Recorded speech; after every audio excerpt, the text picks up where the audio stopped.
InFocus, one of our new series, which shines a light on inspiring young people and stories shaping communities in Indonesia and beyond.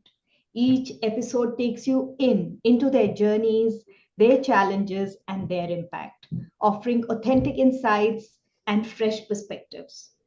From rising change makers to creative innovators, InFocus celebrates the power of the youth to spark change, connect communities, and inspire us all.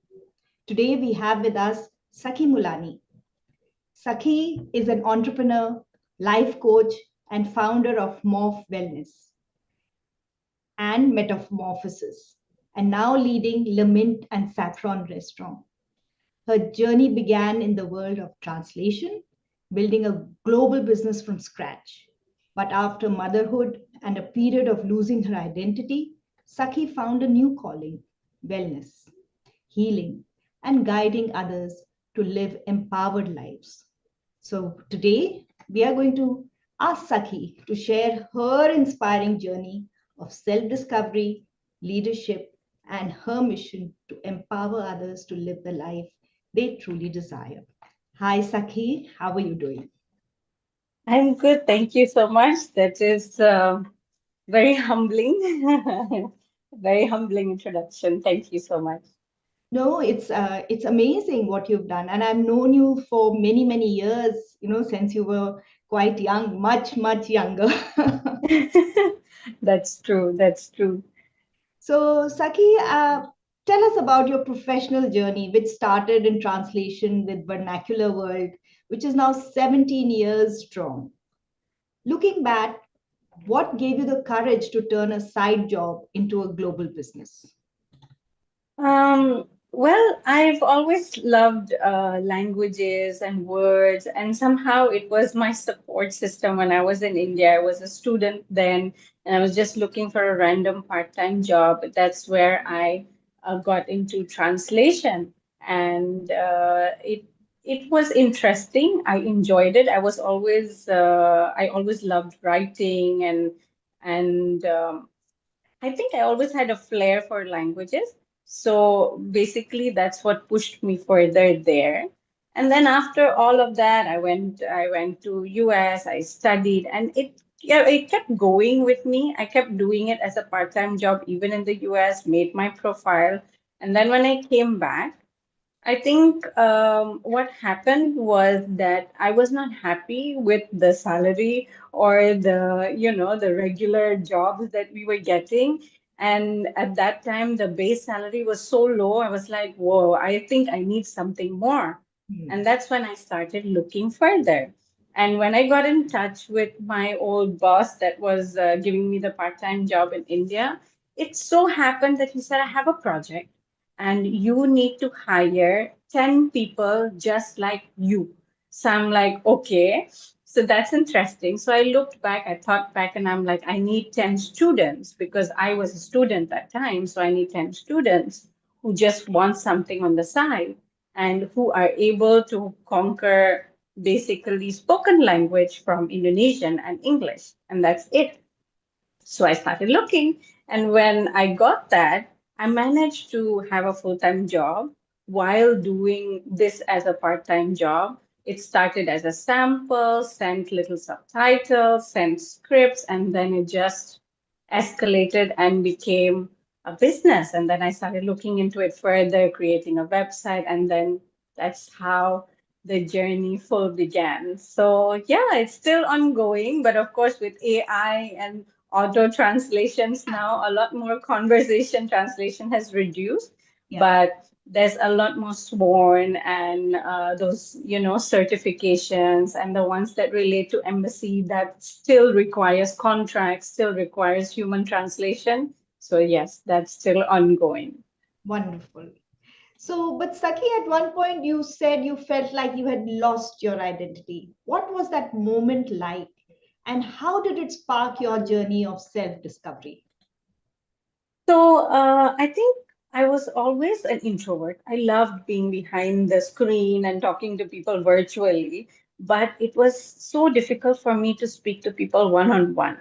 And I got so into that bubble that I kind of lost myself completely. I was just doing things for the sake of doing, for the sake of being. I know I became a mom in that whole process. So then I was a good mom. I felt I was doing all I could as a mom. I was a good daughter-in-law. I was a good daughter. I was a good wife. Like it was like I was always the good one here, and I was in that mode of sacrificing and doing everything for everyone and forgetting me and forgetting myself, forgetting what I really wanted, forgetting my passion, my love, I lost that connection with me, I guess.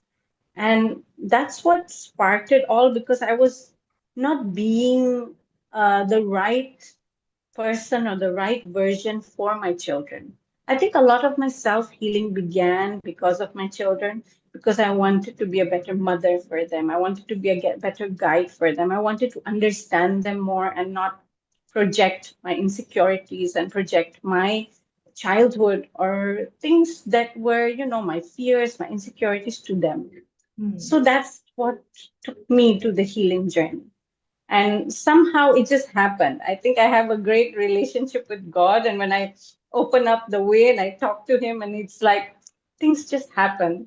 So I got introduced to essential oils that way, and essential oils helped me connect with myself and got some leadership skills through it, connect with the right people, and then it just again spiraled towards life coaching and healing and getting to know more about energy and yeah, so that's how it all began. Wow. So, as a certified life coach and fertility coach, you work with very personal and emotional aspects of people's lives.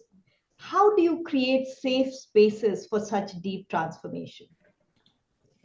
Um, well, safety begins when the relationship is built on a personal level, of course, and I give them a private space. Fertility coaching needs that private space, and sometimes it needs to have individual connection with each of the couple. And because everyone comes with their own background, with their own trauma, with their own, a lot of people that have to deal with fertility issues have to deal with childhood issues I see. because a lot of that fear is what stops us from being the best parent for the child, the coming child that we actually really want.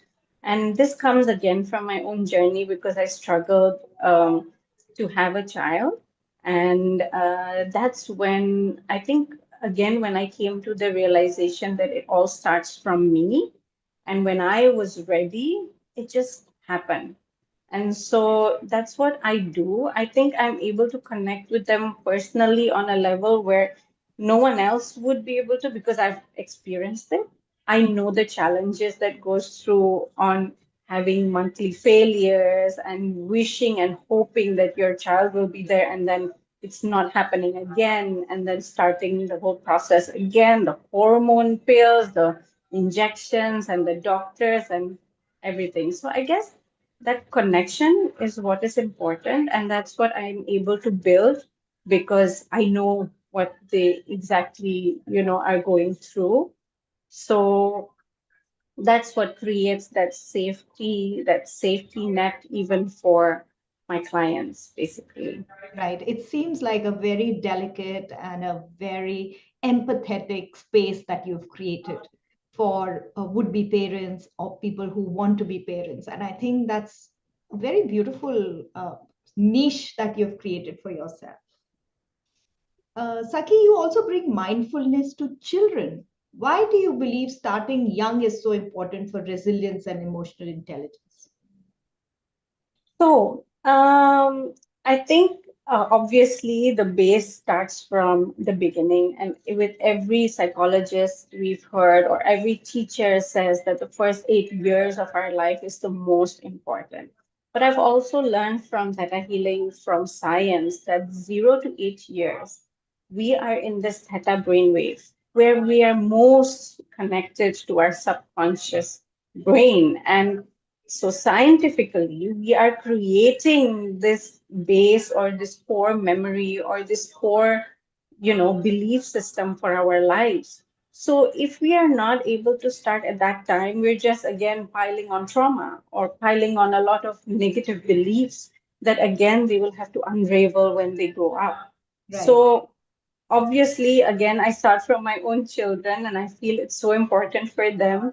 So that's why, because I practice with them, I do it on a regular basis, gratitude and things like that. Then it helps them also to stay true to themselves and stay authentic to themselves and follow their own life journey instead of following our wishes and and completing what we haven't done before that they have to, which a lot of parents generally have in mind. So, About your children. so I have twins, boy and girl, and yeah, it's a joy to be with them. They are at this stage where obviously they're fighting with each other a lot of times, and um, and it's quite a challenge to oops, sorry. So it's quite a challenge to get them to understand each other, to compromise with each other. And it's a very sensitive stage because I obviously don't want them to grow up hating each other.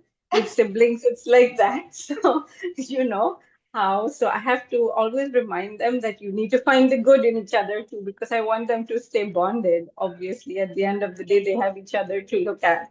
And yeah, it's surprising with twins that they're so different from each other as well. So Yeah. yeah. So, but how has motherhood shaped your perspective on identity, balance, and the kind of legacy you want to build? Um, so motherhood got me started into my healing journey completely. I think from the process of wanting to have a child, from the whole fertility issues that I went through until I have the children today, and then I went into life coaching, and every instance that happens actually brings me back to me as a child and brings me back to what I experienced as a child. And that I think every parent needs to know this that they grow through their children and they are able to get to their authentic self only through their children because their children are their biggest teachers. And that's what I have got from my children. I think they teach me every time. Every time they trigger me, they make me upset, they make me angry. I have to learn to step back and focus on what's really actually making me angry here. Is it the fear of being judged as a mother? Is it the fear of being a failure as a mother? Is it actually the insecurity of, oh my God, what will they do when I'm not around? What is it actually triggering me? And these are so deep that only if you allow yourself to realize that, only then you can actually grow further. Otherwise, there we're just gonna be superficial all throughout. I think that's what has really shaped me. My children have been the biggest teachers for me. So, So, Sakhi, you're also the co creator of Mint and Saffron, a multicultural restaurant celebrating Indian heritage in Indonesia. What inspired you to step into food entrepreneurship? I don't know what inspired me. It wasn't a plan. It just came on my lap. Somehow there was a conversation and it belonged to my aunt and uncle before we were going to satsang together. And in general, they like threw it at me. Why don't you buy it? Why don't you run it? And I'm like, huh? I'm not there. I've never thought of it, but looking back, I think it was more because my husband loves to eat, loves to serve, loves to entertain. So when I spoke to him about it, he was for it, and I knew I couldn't do this alone. And I have this friend, Ayushi, who always expressed love for F&B and had this thing in mind that I always want to open one cafe or restaurant or something. And then I threw the offer at her, and she was for it. So everything just flowed. Somehow you see when something comes and everything falls into place, it's like puzzle pieces fitting in, and it just happens. So, yeah, so that's how it all worked out. Whether it's through books, wellness, or food, nurturing seems to be the common thread in your life. How do you see all these passions connecting? I think all of it stems from a connection with me and my core, and realizing that it's just there in me. And the same that I would tell everyone now, that you need to find what you feel joyous in mostly. And I think that the most evident thing is the wish to serve. I think in every department or every business that I have is the willingness to serve, the wish to really serve and change and make people and just be with people around. I think that's what has tied everything together. Right. Though books has brought the imagination and helped me with the creativity, the others is always working with people. It's funny that I was an introvert and I couldn't work with people, and now I think I have to be with people all the time. So Yeah. So, Saki, I have one last question. If you could leave our audience with one message about living authentically and rediscovering the magic within, what would it be? I think the biggest message would be to build a relation with yourself, connect with yourself. I think that the deep connection with yourself and God is at the core of it all. And once we do connect with ourselves, we can live life completely free of that limitation.